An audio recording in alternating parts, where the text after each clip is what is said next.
Hello Scrappy friends, welcome back. Today I am playing along with the Creating with Sketches hop and I am using main character energy from Shimelle.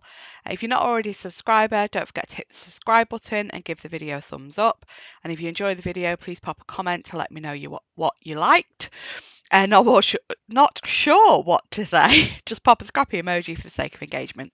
Okay, so I'm scrapping these photos of Mr. Ding and I with little O. It's our weekly get together with my brother and sister and whoever else is available. We are watching some YouTube videos, like we're singing with him basically, doing like educational language development songs with him. He started singing Baby Shark and he does the actions, and I thought I need to do something to get Baby Shark out of his head. So this is what we're doing. So I cut this piece from the paper pad with the wood grain and the different wood grain colours. So I've cut the strips apart. I've not done the whole sheet, just some of them, and then I'm cutting them to different lengths and then using the banner punch to fishtail the end. You do that by hand. I just prefer using the punch. I'm also distressing each of the strips. So I do cut out, I'll show you me cutting some of the strips different lengths.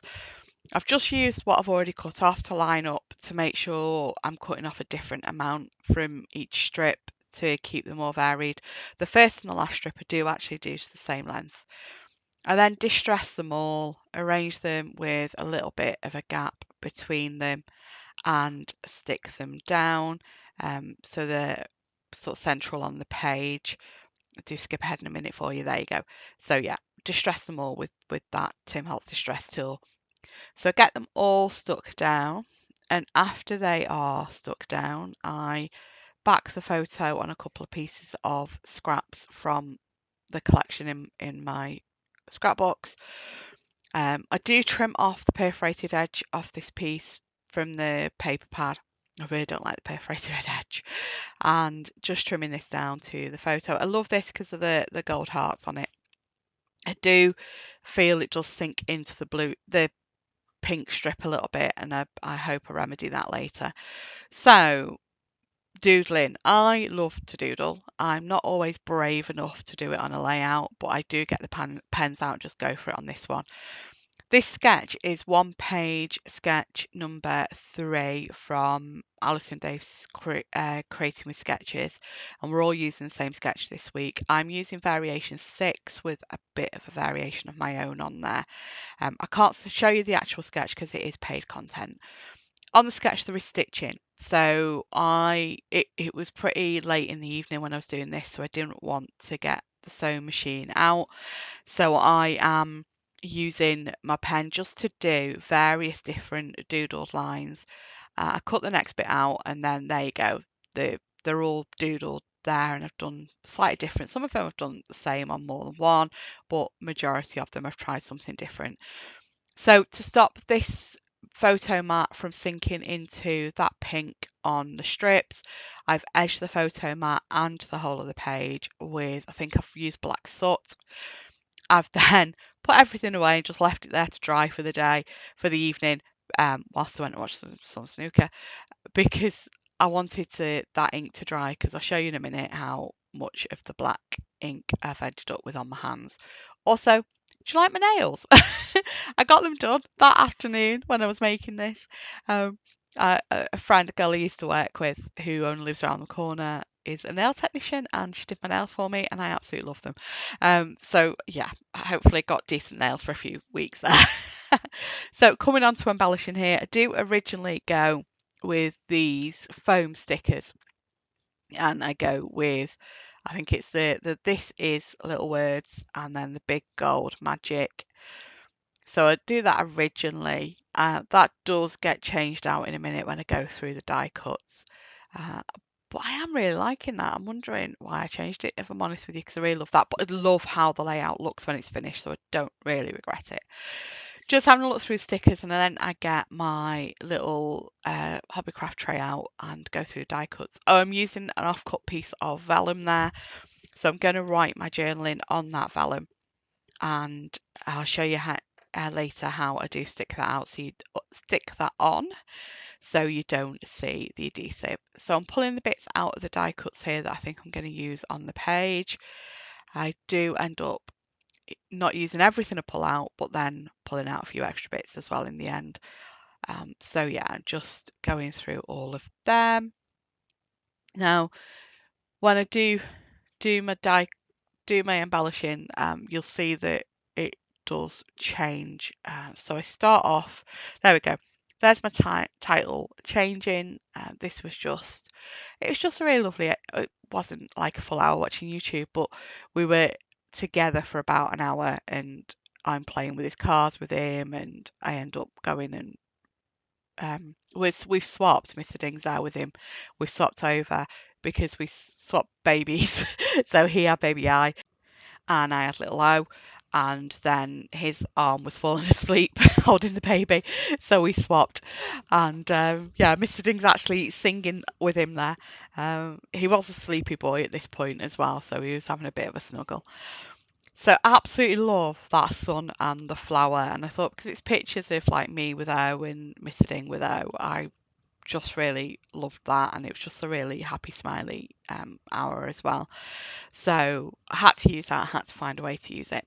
So I'm building my layers up there on the top left. Now on the sketch, the ephemera is going in diagonal left to right. And then with me wanting to use this die cut piece with the sun and the flower on, and it's looking across the layout left to right. And I really wanted that on the bottom left with the title. So I do end up shortly moving where all my embellishment clusters are. I'm just going through the die cuts still and bringing in stickers, just looking for extra embellishments to add on there. And I think this is the point then when actually if I'm adding more, because I wanted to something in that space between the photo and that embellishment with the sun, because of the trap blank space there.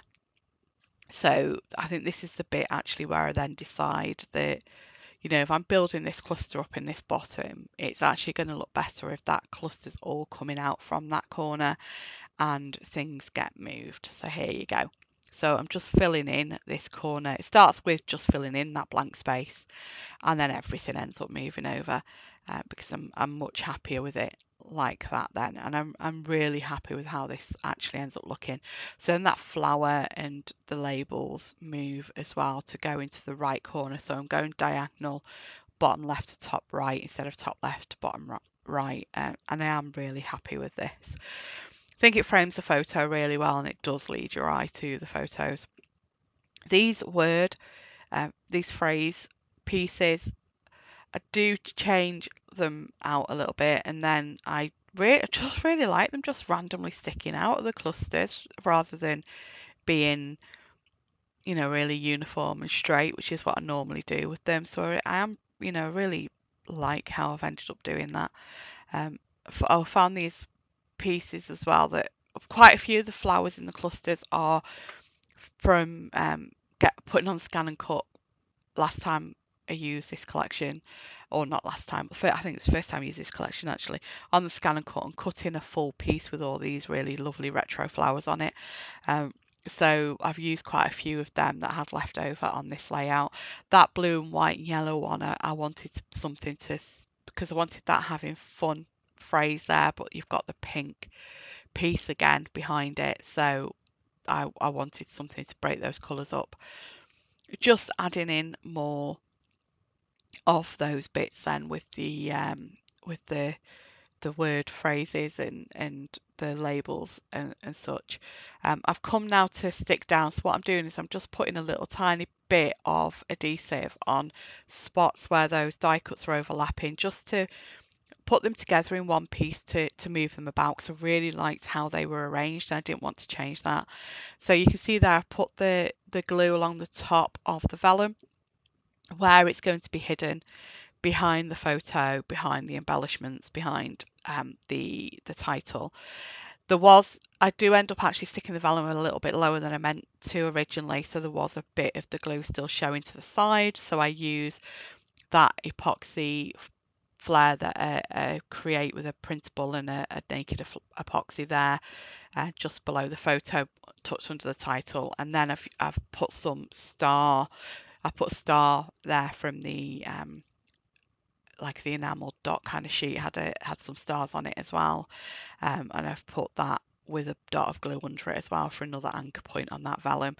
Now just sprinkling around lots of different things and doing it colour on colour, and just finishing it off with, I just basically sprinkle everything I have. I'm going to go real time in a minute and just explain what I've done to finish. So I am going to hand over shortly.